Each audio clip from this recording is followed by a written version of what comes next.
fortælle om de 8 kommaregler. Plus idiotkommaet. Velbekomme. Udsagsled og grundled. Et udsagsled, det er en bolle, og grundled, det er kryds. Så skal vi finde ud af, hvad udsangsledet er. Det gør man ved at sætte at eller jeg foran. Jeg er hunden, den dur ikke. Jeg er tisset, den dur. Så sætter vi en bolle nedenunder. Så skal man finde ud af, hvem der tissede eller hvad. Det gjorde hunden.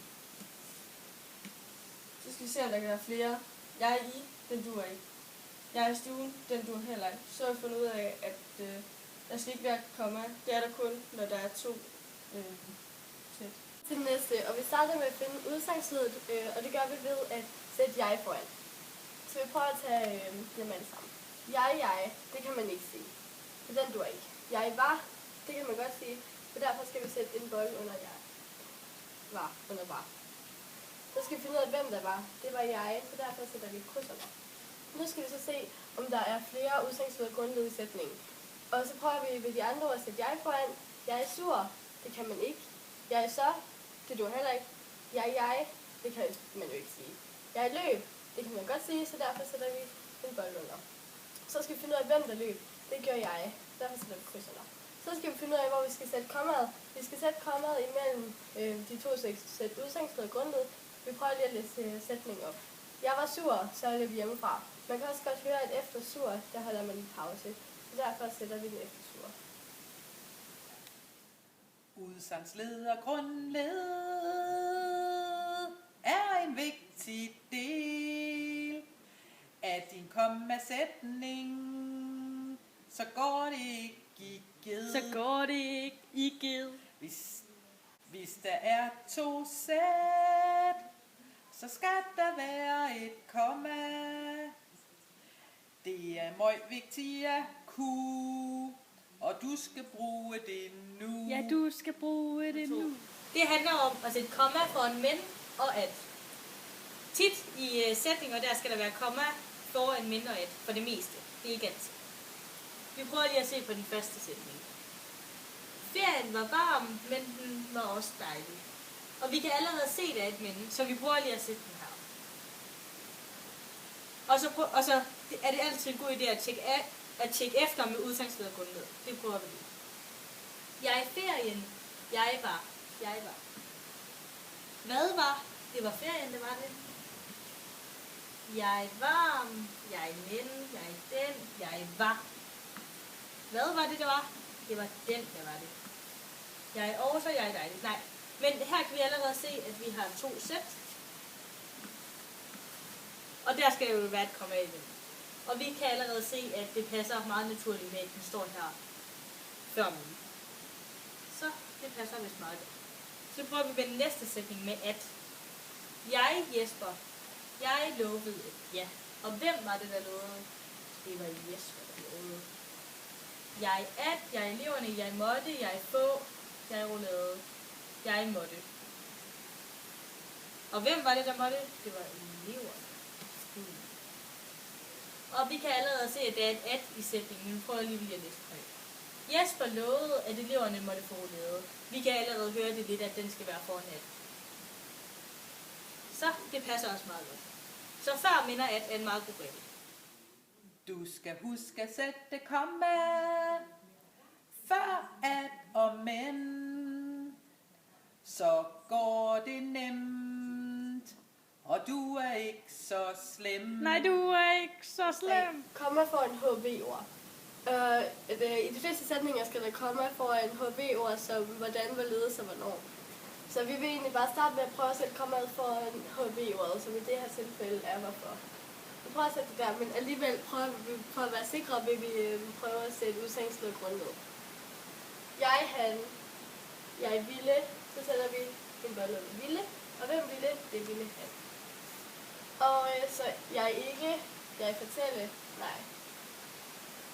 Og så jeg var for, nej. Jeg han, jeg ikke, jeg kom, og hvem var det, der kom? Det gjorde han.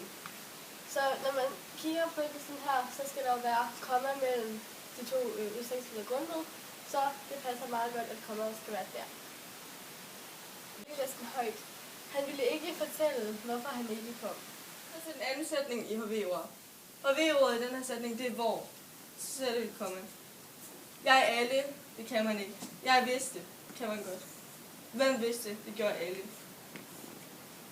Jeg er hvor, den dur ikke. Jeg er hun, den dur heller ikke. Jeg er boede, den dur. Hvem boede, det gjorde hun. Så ved vi, der skal være et komma imellem. Og det er foran HV-ordet. Alle vidste, hvor hun boede. Komma ved HV-ord, som hvordan, hvorledes og hvornår. Så kan det være, det går. Og så går det ikke så skidt, så hvis de gik Regel faldt. nummer 4. Opremsningskomma. Som det handler om, når man opremser noget, at så skal der være komma imellem. For eksempel her. Da vi var i Rema, købte vi mælk, komma, æg, komma, mel og gær. Og der skal man huske, at ved den sidste, ved mel, der skal der ikke være komma, når der kommer over bagefter. Da vi var i Rema, købte vi mælk, æg, mel og gær. Ja, det passer meget godt. Men vi kan også godt lige se det udsagnsknæde som med. Jeg da, jeg vi, jeg var. Hvem var? Det var vi. Jeg er Rema, jeg i, jeg er Rema, jeg købte. Hvem købte?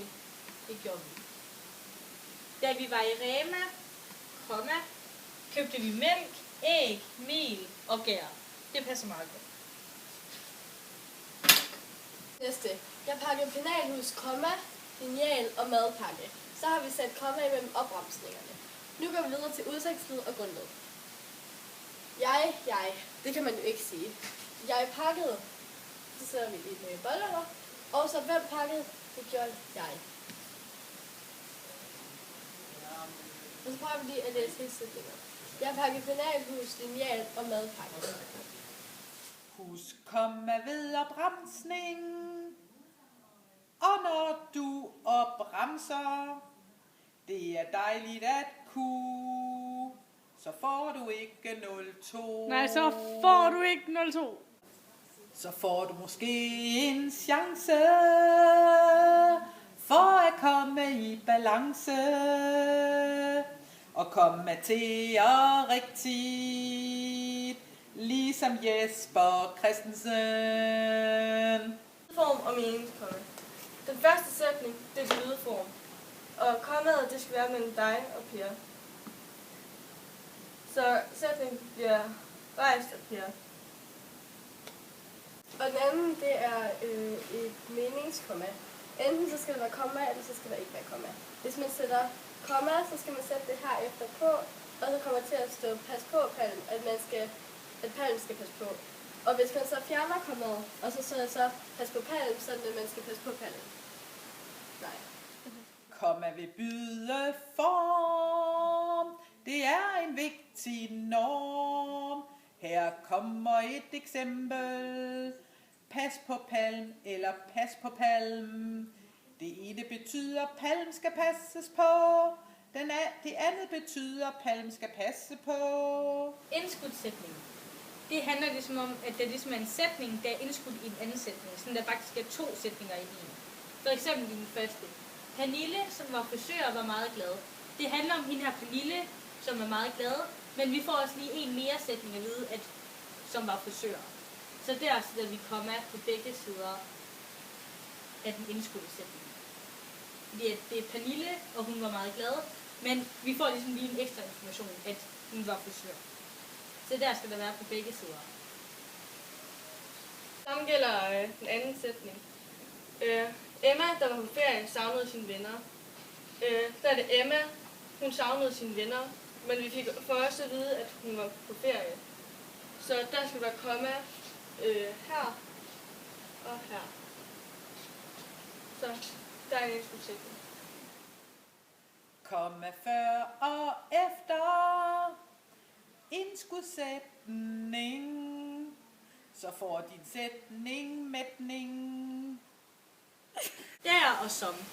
Den her regel handler om, at når man kan bytte der ud med som, så, eller omvendt, så skal der være komma foran.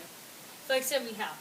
Jesper elsker mad, der er grillet. Og der kan man også sige, Jesper elsker mad, som er grillet. Så der skal være komma foran. Jesper elsker mad, der er grillet. Sætning 2. Martin har en hund, som var gammel. Og fordi at man kan bytte som ud med der, så sætter man komma foran. Så der kan være enten stå, Martin har en hund, som var gammel, eller der kan også stå, Martin har en hund, der var gammel. Komma, hvis man skal skifte derud med mænd, og lige så omvendt. Der er ikke mere, der rimer, så vi går bare videre. Vi starter lige med den første sætning. Jesper hader at cykle. Vi starter lige med at sætte udsagnsstedet grundled. Jeg hader. Hvem er det, der hader? Det er Jesper. Og normalt så vil vi jo skrive det foran at, men på den her tidspunkt der er det noget, man gør. Det er at cykle, at Jesper han cykler. Så der skal ikke være noget, og det er meget vigtigt, at man husker det. Og nede ved den næste sætning, det er det, han prøvede at cykle uden at bruge støttepedaler. Og der er det igen den her med at cykle, så der skal altså ikke noget foran. Men vi prøver lige at putte udsagnsstedet grundet ned. Jeg prøvede, han prøvede, jeg cyklede, uden at jeg bruger støttepedaler. Der er faktisk ikke mere her, men vi har stadigvæk nogle regler med det at bruge at. Han prøvede at cykle. Den er god nok. Og så er det, her er der at igen, men på det her tidspunkt, der kommer der et Udsangsted. Komma. Uden bid. nej, hvad hedder det? Forholdsord. Så kommer der et forholdsord foran bindeordet. Og når det kommer foran, så skal det altså stå her. Fordi man kan ikke sige, han prøvede at cykle uden at bruge støttepedaler. Så den hedder, han prøvede at cykle, komma, uden at bruge støttepedaler. Og det er altså også en meget vigtig regel at huske, at når der kommer et forholdsord foran bindeordet, så skal kommet være foran forholdsordet.